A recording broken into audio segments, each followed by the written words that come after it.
अस्सलामुअलैकुम दोस्तों, आज के इस वीडियो में मैं बात करने वाला हूं नेस्टेड इफ़ स्टेटमेंट के बारे में कि नेस्टेड इफ़ स्टेटमेंट क्या है और प्रोग्राम के अंदर इसका क्या इस्तेमाल है।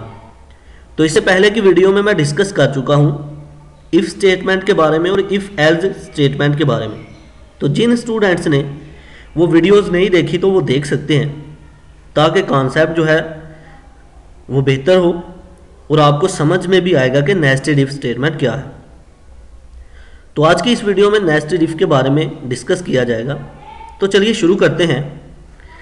नेस्टेड इफ स्टेटमेंट ऐसी स्टेटमेंट होती हैं कि किसी इफ स्टेटमेंट के अंदर जब हम किसी दूसरी इफ स्टेटमेंट का इस्तेमाल करते हैं तो इसे बोलते हैं नेस्टेड इफ स्टेटमेंट। फिर से बोलता चलूं, इफ स्टेटमेंट के अंदर एक और इफ स्टेटमेंट का इस्तेमाल करना, इसे हम बोलते हैं नेस्टेड इफ स्टेटमेंट। तो ये एक मैं प्रोग्राम बनाने लगा हूं जिसमें हम 3 नंबर्स जो हैं वो इनपुट करेंगे और प्रोग्राम हमें बताएगा कि कौन से नंबर्स जो हैं वो इक्वल हैं और कौन से नंबर डिफरेंट हैं। तो ये मैंने 3 इंटीजर टाइप के वेरिएबल को डिक्लेयर किया, ए, बी और सी। मैंने प्रिंट एफ फंक्शन का इस्तेमाल किया ताकि हमें स्क्रीन पर आउटपुट नज़र आए, और मैंने स्कैन एफ फंक्शन का इस्तेमाल किया ताकि यूज़र जो है इनपुट कर सके। अब मैं यहाँ पर इफ़ स्टेटमेंट का इस्तेमाल करता हूँ। इफ़ लिखता हूँ अगर ए के अंदर कोई वैल्यू पुट करें वो इक्वल हो बी के, इफ़ ए इक्वल बी, तो कंडीशन फिर ट्रू होगी। इसके अंदर एक और मैं कंडीशन लगाने लगा हूँ, ये एक और इफ़ का मैंने इस्तेमाल कर दिया। And if A equal C, ये एक और मैंने कंडीशन यहाँ पर लगा दी। देन क्या होना चाहिए, प्रिंट एफ, तो प्रिंट होना चाहिए ऑल नंबर्स आर इक्वल। ठीक है,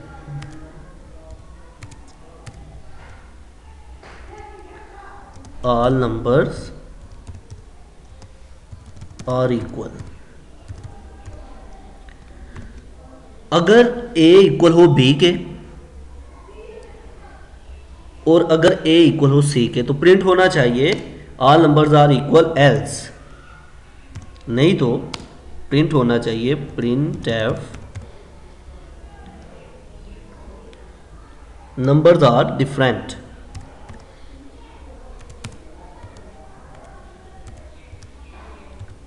नंबर्स आर डिफरेंट। ठीक है, अब एक बात सुन लें, अगर आउटर इफ जो है वो ट्रू होगी, अगर आउटर इफ कंडीशन जो है वो ट्रू होगी तो तभी कर्सर जो है इनर इफ के अंदर आएगा। अदरवाइज क्या होगा,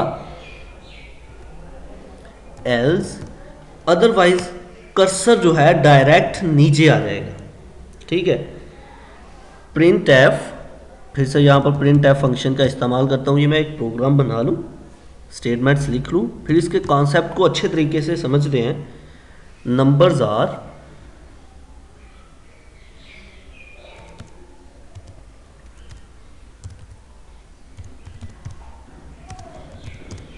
डिफरेंट, नहीं, यहाँ पर मैं लिखता हूँ डिफरेंट, सिर्फ डिफरेंट, ताकि आपको समझ में आए कि ये स्टेटमेंट कैसे चली थी।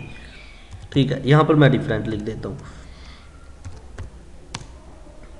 अब नीचे मैं गेट सी एच का फंक्शन का इस्तेमाल कर लेता हूँ और ये बॉडी हमारी हो गई क्लोज। अब इसको समझते हैं। यहाँ पर मैंने कंडीशन लगाई, इफ़ ए इक्वल हो बी के, ए के अंदर जो वैल्यू जाए वो बी की वैल्यू के बराबर हो तो कर्सर जो है यहाँ पर आ जाएगा, फिर कर्सर इस इनर स्टेटमेंट के अंदर आए।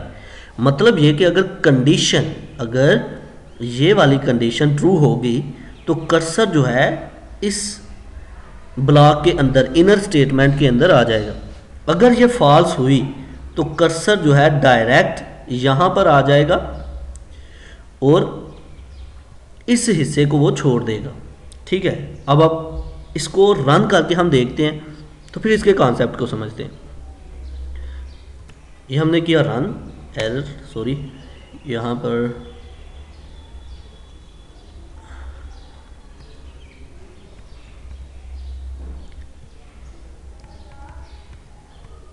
वाइड मेन के इधर सेमीकोलन नहीं आना था, ठीक हो गया।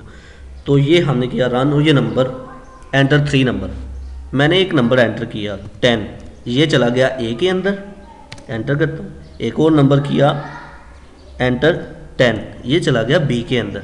ठीक है, दोनों नंबर सेम है, इक्वल हो गए ए और बी।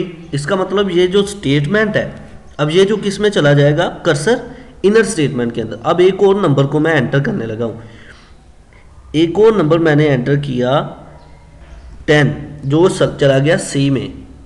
तो क्या हुआ, ऑल नंबर्स आर इक्वल। अब इसको समझते हैं कैसे हुआ था। ये स्टेटमेंट चली, 10 नंबर को एंटर किया, वो चला गया इस ए के अंदर, फिर 10 एंटर किया, वो चला गया इस बी के अंदर। स्टेटमेंट ट्रू हो गई। कैसे, a is equal to 10 and b is equal to 10, दोनों नंबर्स हो गए इक्वल। तो स्टेटमेंट ट्रू होने, कंडीशन ट्रू होने की वजह से यहाँ पर आ गई। a की वैल्यू हमारे पास क्या थी 10, हमने c की वैल्यू भी 10 कर दी। जब इसकी वैल्यू भी 10 कर दी तो दोनों वैल्यूज फिर से इक्वल हो गई। तो जो रन होने वाली स्टेटमेंट थी वो ये चली, ऑल नंबर्स आर इक्वल। मान लो ए और बी दोनों की वैल्यू सेम, ये कंडीशन ट्रू हो गई। अगर ए और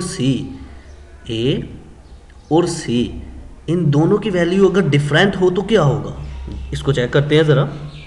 ये देखिए 10 हो गई ए की वैल्यू, 10 हो गई बी की वैल्यू, सी की वैल्यू मैं 12 करता हूँ तो नंबर्स आर डिफरेंट आएगा। देख ले, नंबर्स आर डिफरेंट।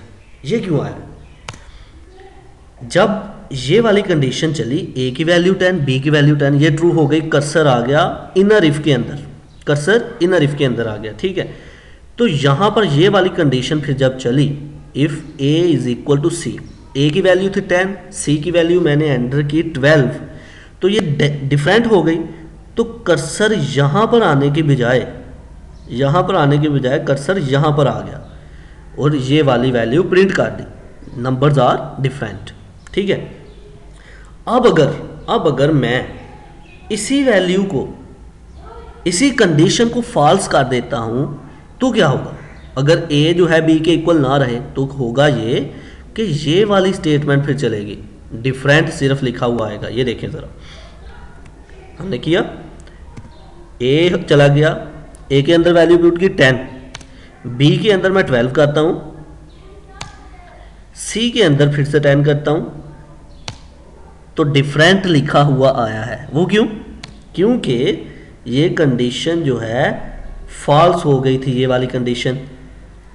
और जैसे ही ये वाली कंडीशन फॉल्स हुई तो मैंने कहा था अगर आउटर इफ जो है वो फॉल्स हो जाए तो कर्सर डायरेक्ट इधर आ जाएगा, कर्सर ने फिर अंदर जाना ही नहीं है, कंट्रोल जो है अंदर नहीं जाएगा, कंट्रोल यहाँ पर नहीं रहेगा, कंट्रोल इधर आ जाएगा फिर। तो इसलिए स्क्रीन पर डिफरेंट प्रिंट हो गया। तो इस तरह से नेस्टेड इफ स्टेटमेंट जो है प्रोग्राम के अंदर इस्तेमाल होती है कि जब हम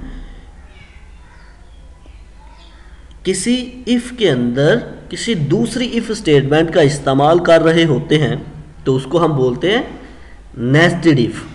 और कंडीशन ये है कि अगर इफ जो है, आउटर इफ जो है वो ट्रू होगी तो तभी कर्सर यानी कि कंट्रोल जो है इनर इफ के अंदर आएगा, और अगर आउटर इफ जो है वो फॉल्स हुई तो कंट्रोल जो है इनर इफ को छोड़ के नीचे वाली स्टेटमेंट पे चला जाएगा। ओके, तो ये था आज का हमारा लेक्चर जिसमें हमने बात की नेस्टेड इफ स्टेटमेंट के बारे में।